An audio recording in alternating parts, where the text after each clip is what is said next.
Hey YouTube, this is Dave from David's Fine Geckos. Today I'm going to do a video on the basic care requirements for leopard geckos.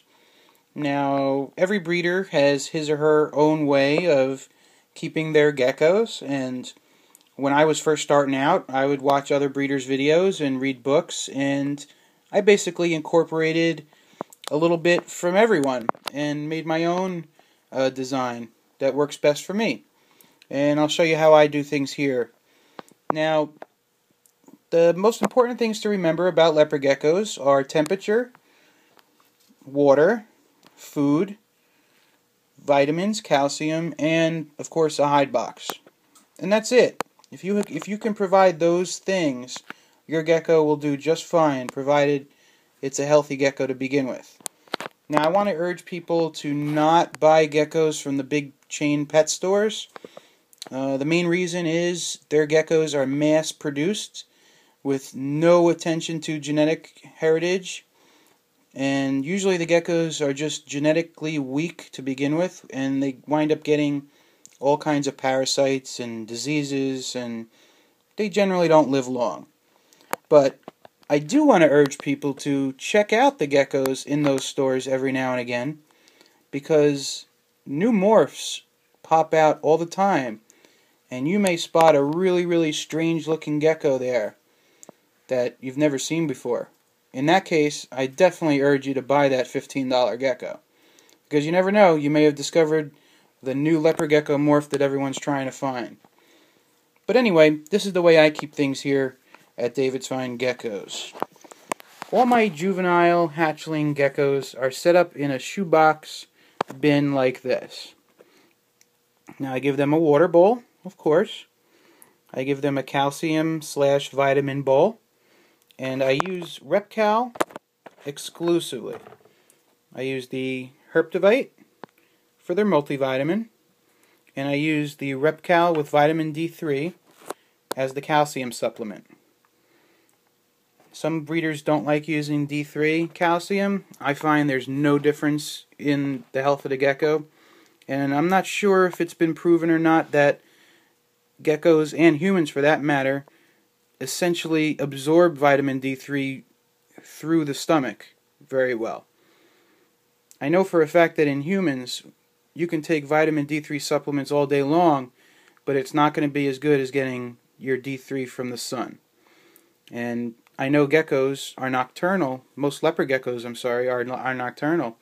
So they don't get D3 anyway, unless it's reflected off of moonlight. So, but I have also found that I've been using the D3 calcium for years, and I haven't had any problems. So I don't think it can hurt to use the vitamin D3 calcium. But if you'd rather use the calcium without it, that's fine too. But I definitely suggest using Repcal. It's the best. I've tried other brands, these new ones with cool looking labels and with an awesome looking design on them. It's still not as good as the Repcal. Repcal has the perfect ratio of everything. Okay, so I use also a piece of paper towel or a newspaper on the bottom of the juveniles bin. And this is their hide box. Now you can go out and buy an expensive hide box for $20, but I suggest getting creative and making your own out of a plastic container. Cut a nice little hole in the lid. I happen to use a hole saw for this and made a perfectly round hole. Now inside the hide box, I use a 50-50 ratio of vermiculite and peat moss, and that tends to hold the moisture for the longest amount of time that I've found. In the past I've used just vermiculite, but that dries out pretty quick. And you keep it closed, and this way it keeps the most of that stuff in there. And of course you want to add water to that so it's nice and moist. That'll help the geckos shed and keep them happy in their hide.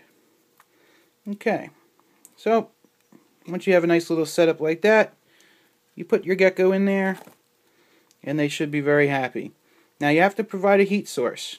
If you only have one gecko in a setup like this, you can go out and buy a Zoomed, or I think, I'm not sure of the other brand, but you can buy a Zoomed heat pad, maybe like a 5-gallon size or a 10-gallon size, and just put it underneath the hide box in the back of the bin. And I would make sure you check the temperature before you put a gecko in there to make sure it doesn't get too hot. You want that spot underneath the hide box to be about, I would go about 90 degrees. You can go a little less too, it won't hurt. Because if this back spot is about 90, the front spot, the ambient temperature will get to be about around 80. And that's good. This way they can get away from that if they want and hang out towards the front if they feel it's too hot back there. Now, if this bin stayed at a constant 85 degrees all the time, your gecko would do just fine as well. And that's cool. But a lot of people like to be a little stricter with their temperatures and make sure that it's about 90 back there, and that's great. Whatever you can do. If you're looking to breed them and, do different projects, you're going to want to pay stricter, you want a more stricter attention to the temperatures. Alright, so that's enough about the juvenile bin.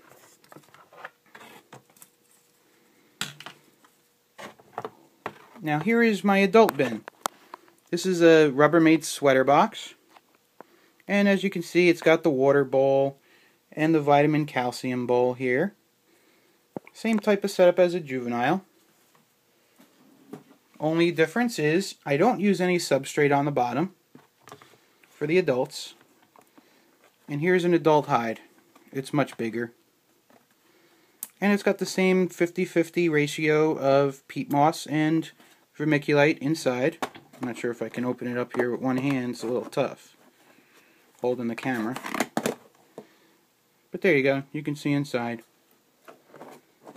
I use FlexWad heat tape on all my racks, and it's all programmed to stay at about 90 degrees.